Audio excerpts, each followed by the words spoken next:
Hi, I'm Elizabeth Vincentelli. I write for the New York Times and the New Yorker. And I'm Peter Marks, theater critic for the Washington Post. We're back with another episode of Marks and Vincentelli, continuing the theater conversation we've been having with you all year.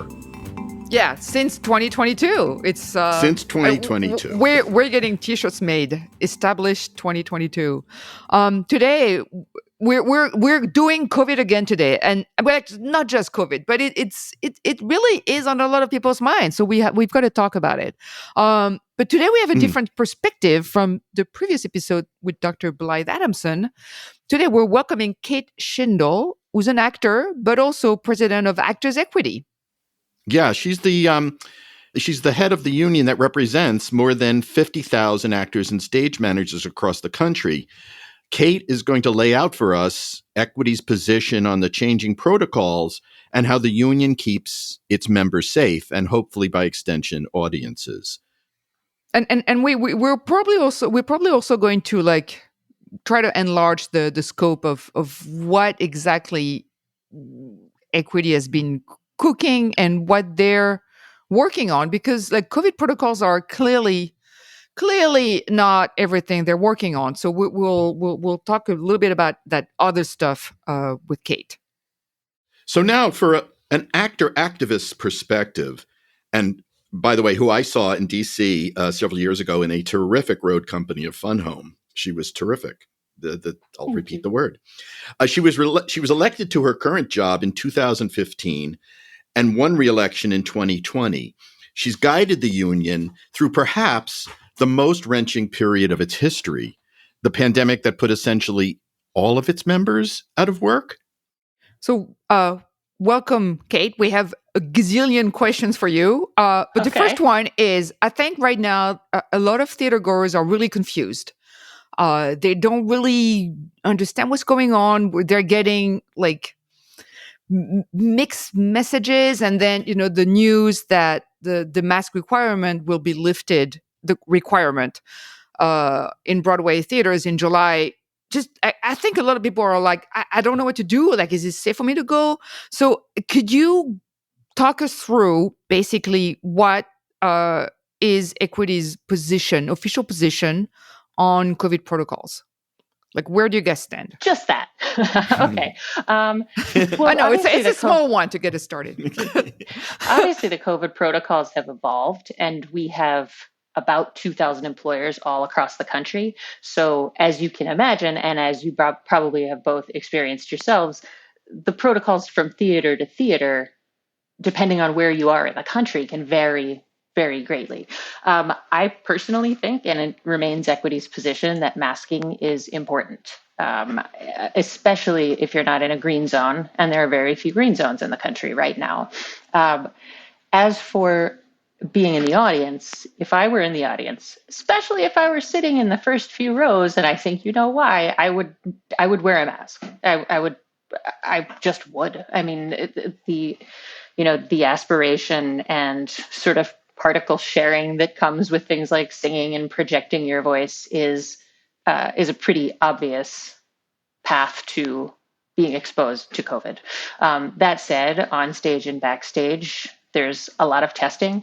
A lot of employers are going above and beyond the testing that they're required to do, because over this past year, as things have really opened up in earnest, it's become obvious to everybody that sort of not wanting to do much about it when you might have 5 COVID cases is a very high speed train trip to you have 15 or 20 COVID cases among your cast and crew and orchestra, et cetera. So we still think masks are important. We still think vaccination is important. But then we've also really honed in on ventilation across the country, because the long-term solutions to maintaining a workplace that's safe enough for people to take off their masks and feel like they can do their job without getting sick or being hospitalized has to do with how air filters and flows through the spaces. And that includes the audience. I think it's one of the reasons, and then I'll stop talking and let you ask me another question if you'd like. No, this is great. No. It's one of the reasons that film and TV was able to come back more quickly than live theater. You can, as you know, you can do camera magic and create the illusion of closeness without people actually being as physically close as they may look on screen, for example. But also, when it's time for, the show, you're not adding in another 500 or 1,500 or 4,000 people to that building's ventilation system. So our focus on ventilation feels like a necessity. How much? That's really interesting. I to hear you talk about ventilation, because you don't hear that much as much as I was hearing early on about it. How does Equity feel about the response of theaters across the country to those issues, to making the environment healthier for everybody, certainly for actors and for backstage? Do you think they've met the demands, or is there still a long way to go? I think there's a ways to go. I think it varies, though. There are theaters that have already pre-pandemic had pretty adequate ventilation. There are obviously outdoor theaters as well. There's no way to pretend that upgrading your HVAC, for example, or just maintaining your ventilation system, which is something theaters should have already been doing pre-pandemic. It just made us recognize how incredibly urgent it was. It's expensive. And for example, there's a little town upstate near my little house upstate that was worried when they saw the ventilation paperwork that they weren't going to be able to reopen until they not only overhauled their HVAC, but probably rewired the entire building. The way that our safety staff has been dealing with it is to provide the checklist for a licensed specialist to go in and do things like change the filters, take a look at the system, but also have a reference document for what they eventually should aim for when they're doing capital campaigns, for example, or when they are just doing work on the building.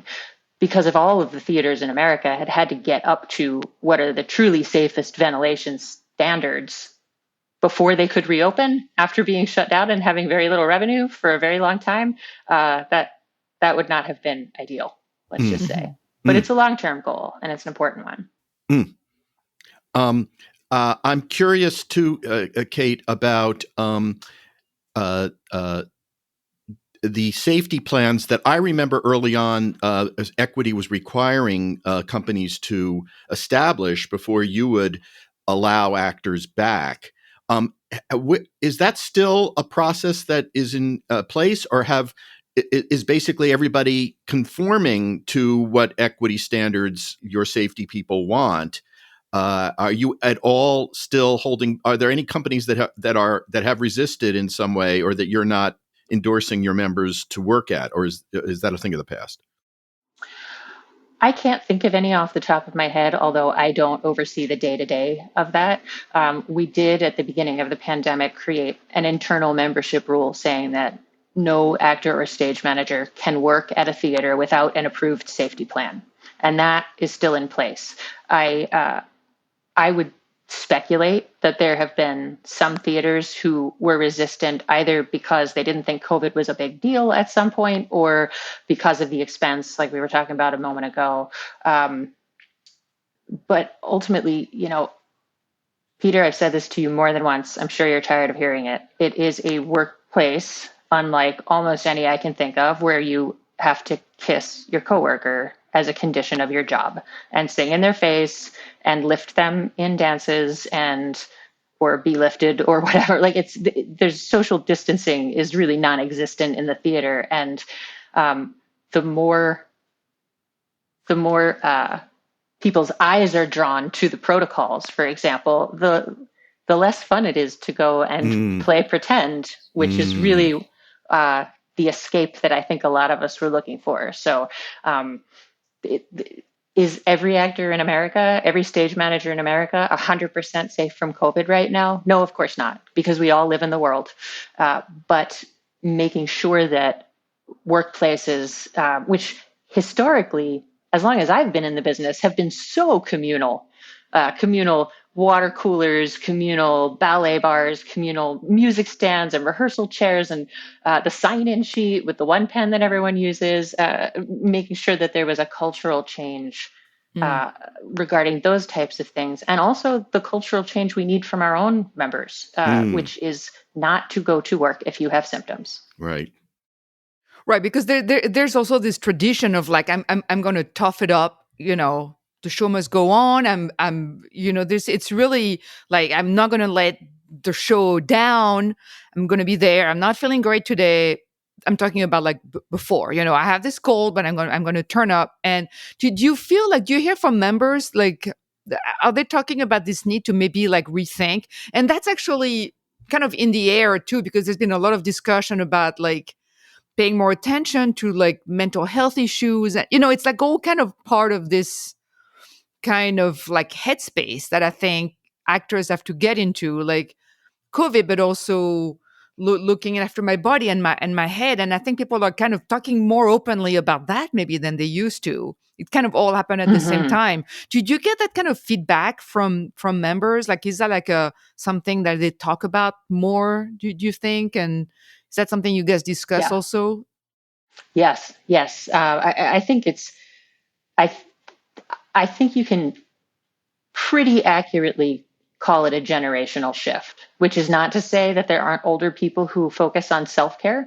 And it's not to say that there aren't younger people who don't.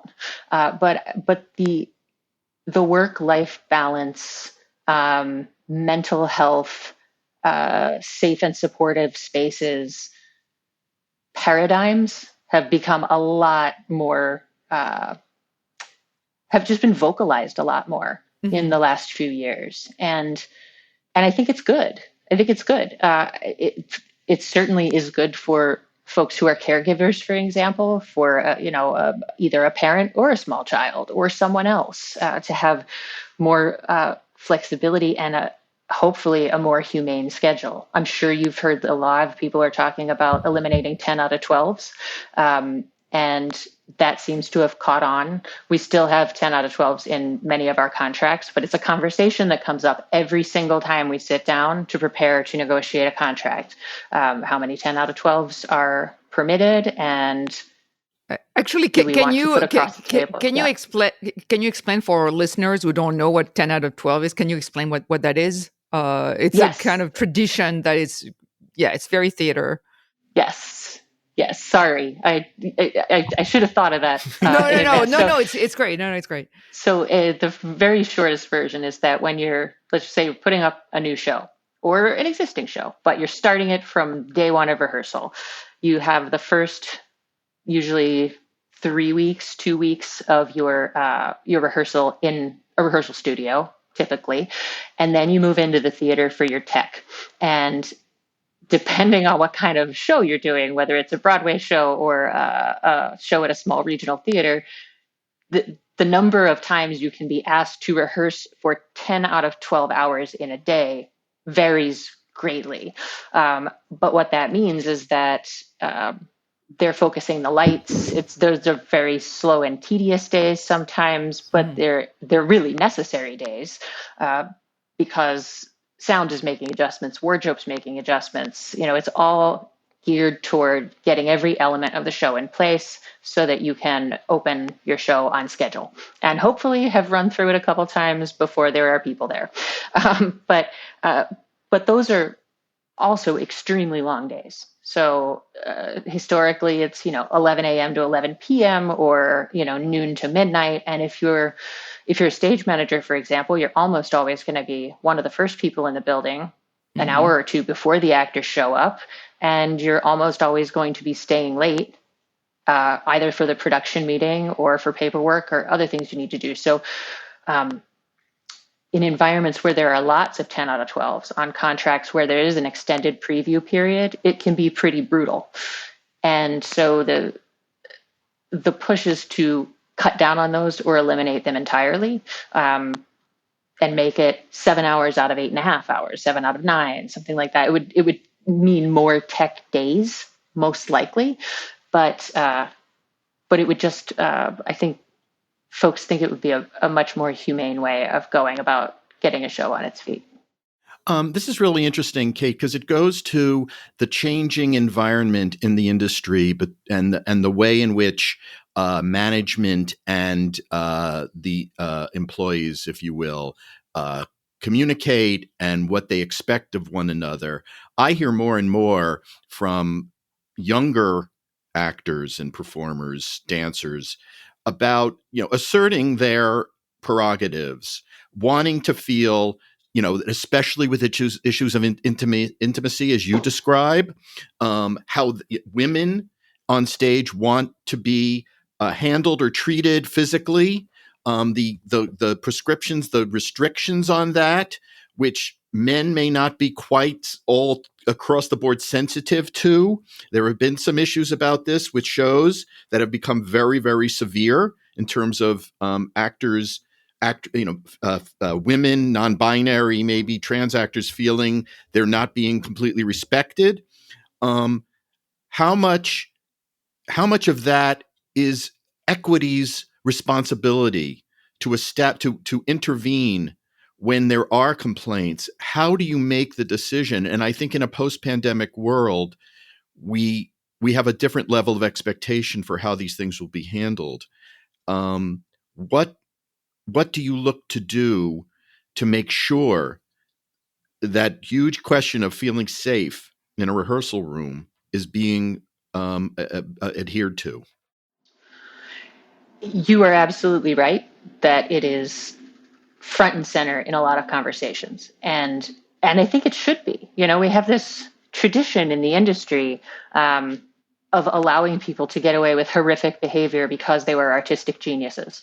And that shouldn't be. I know some nice geniuses. I mean, I don't know if they're in Mensa, but they're very, very smart, educated people, and they manage to be kind at the same time. I know some nice geniuses. Kate Shindle, Actors Equity. The I Kate love Shindle that story. Yeah. It's the title of my That's memoirs. Great. I think what's coming to the fore a lot, and I think importantly, is the dynamic of intent versus impact, right? For many, many years, I think, not just in the theater industry, but in our nation writ large. But I didn't mean anything by it was an acceptable response. And it's not anymore. It's not anymore, at least not in the rooms that I'm sitting in. It is perfectly acceptable, and I think even encouraged for folks to raise their hand in whatever way they feel comfortable with, whether it's by calling our harassment hotline or calling their business rep or speaking to their deputy if they're working, to say, no, that makes me feel bad.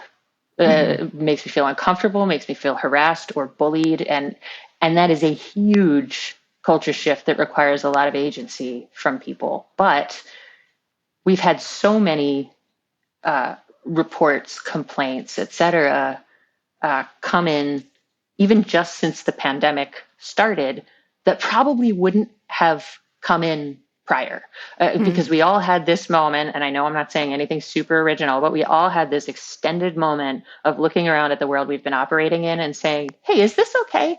Was this ever okay? And I just didn't notice because I was too tired from tech, We also have the unique-ish issue of extreme scarcity when it comes to jobs. Lots of people want to be actors and stage managers, and there aren't enough jobs to go around. So making sure that people recognize that, yes, you can feel lucky to have the job and not accept abuse at the same time. And that whether we're talking about equity, diversity, and inclusion, anti-harassment language, bullying, those things aren't just beneficial to the people who might have racist comments directed at them. They make for a healthier and better, more collaborative and trusting workspace for everybody. It's interesting. I feel like the past couple of years have brought to the fore a lot of issues that are all related to themes of like safety and comfort, and they're expressed in many. It's like, what's the contract, among the theater folks, like among audience members, also, and between the two, and it all revolves around that, like what are people comfortable with?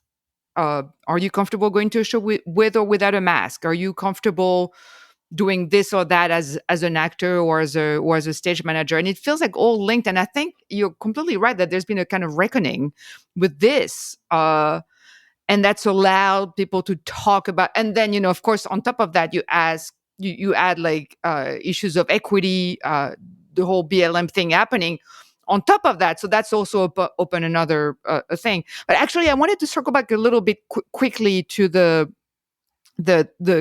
mask mandate, because I mean, we've just saw a lot of people on social media being like just really anxious about it, like unsure what's happening.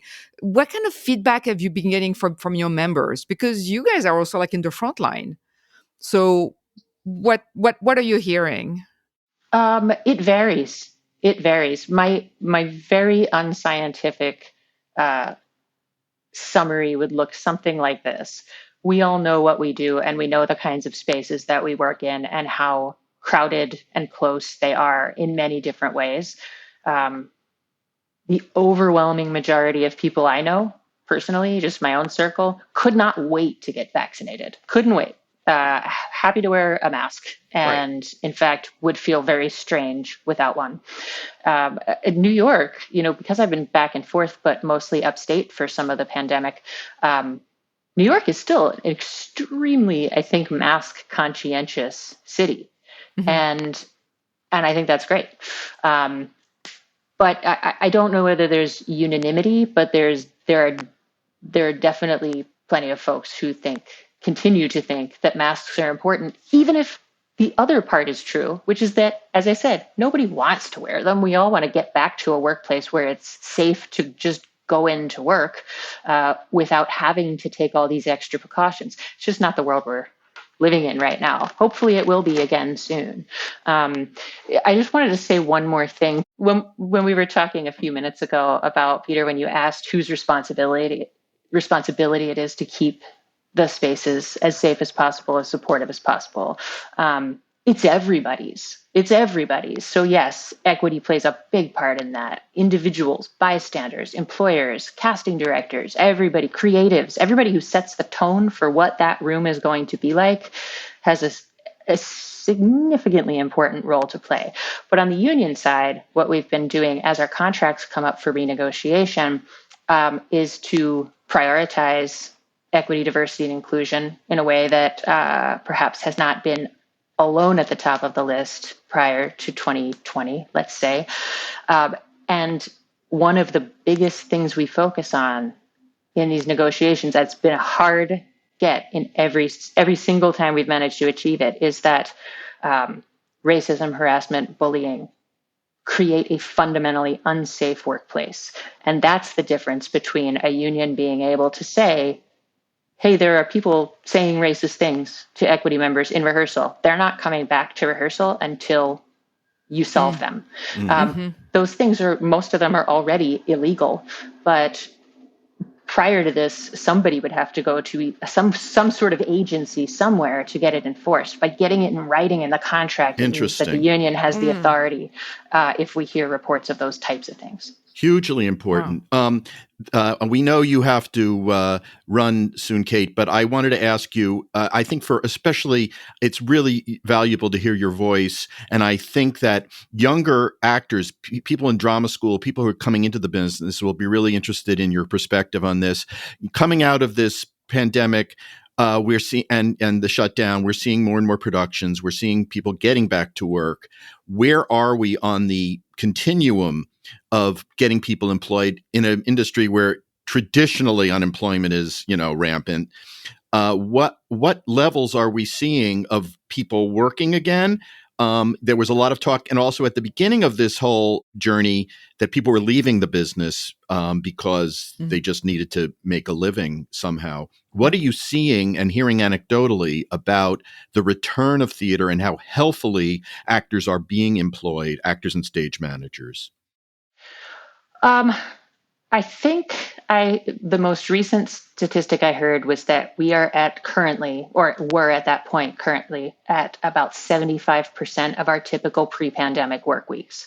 And prior to the pandemic, we had record employment. So in terms of how many opportunities are available for people, we're getting close. But we can only do so much in an industry which is consistently flooded with new, fresh, young, well-trained talent if we leave out the organizing part.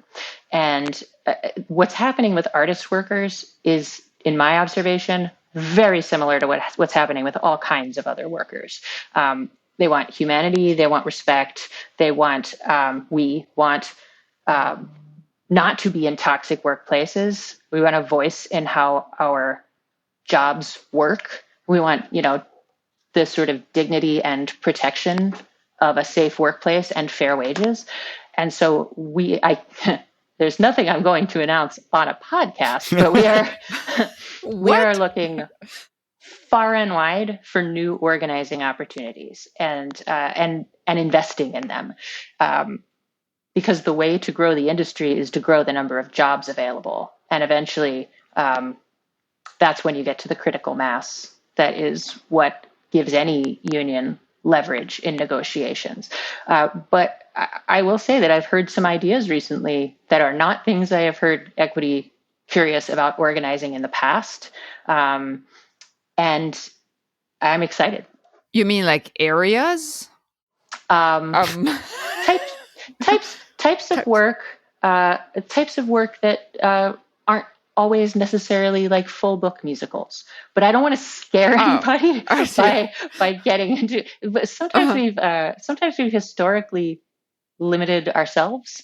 And if a group of workers comes to us and says, "Hey, we need a union. We think you're a good fit.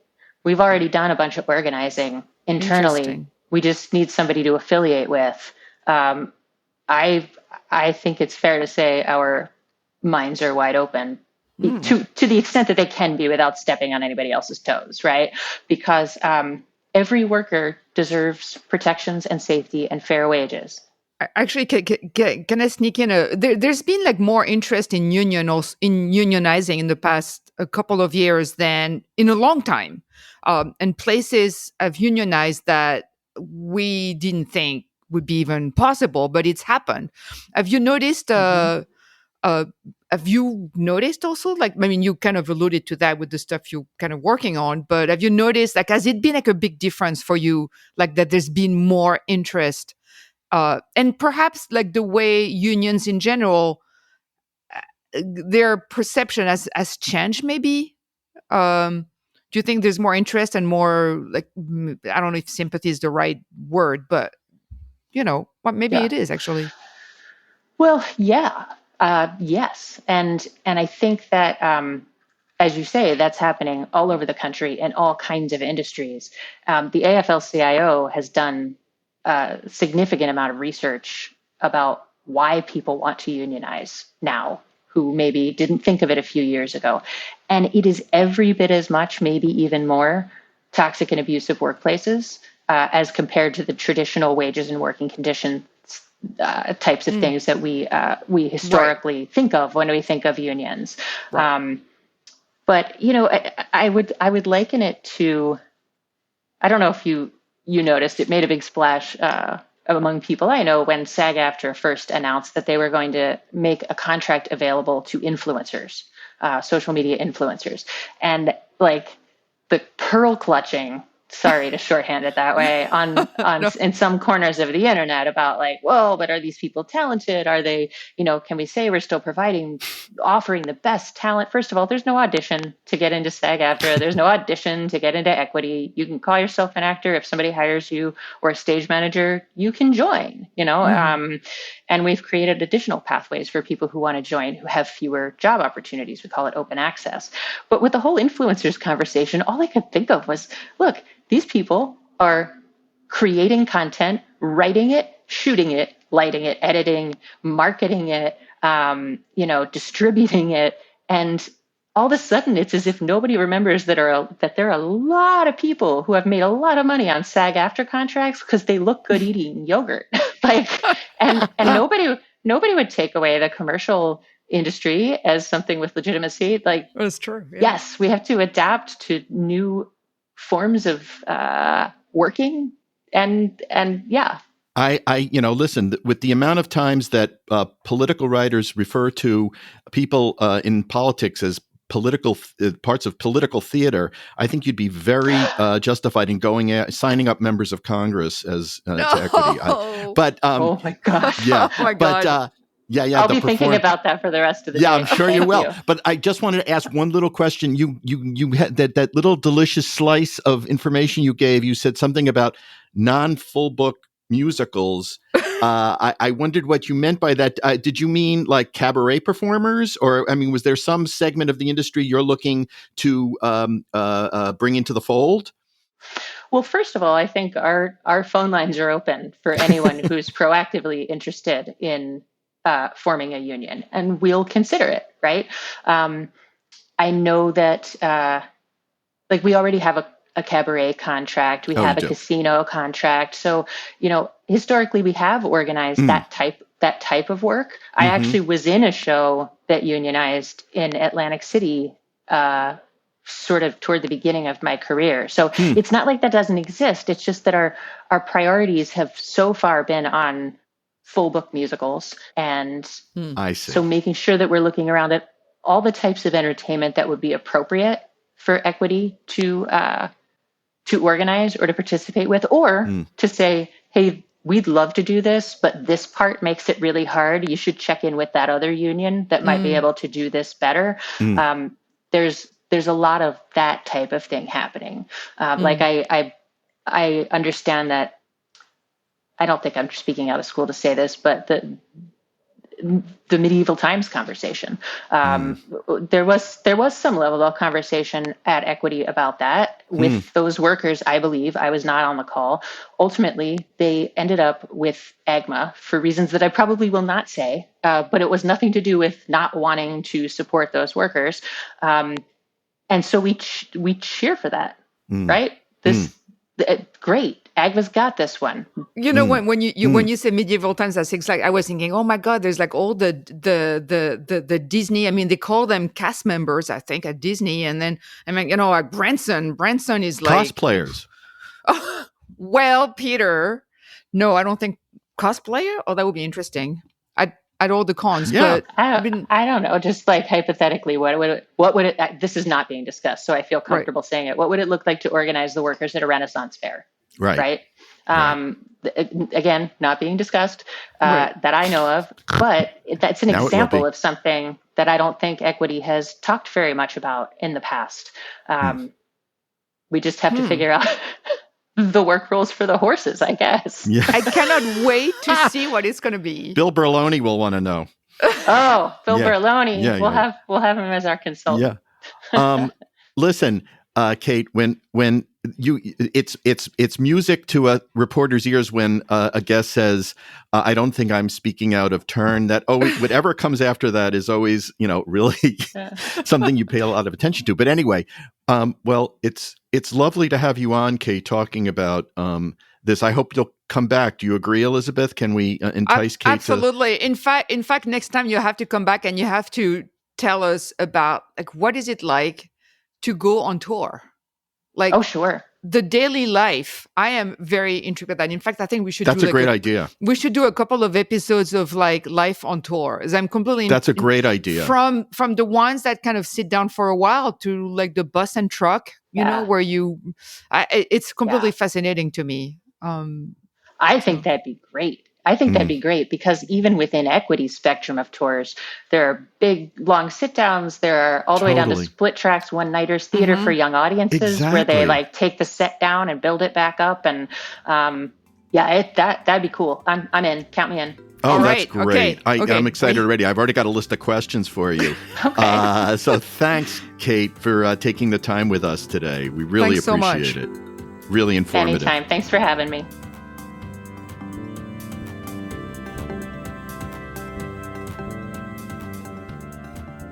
That was a great conversation. I'm betting that they're working with Branson. I'm obsessed with Branson. I really want to go. I've never been there. Oh, I don't know. That's my guess. I have no I have no intel on this, but that would be my guess.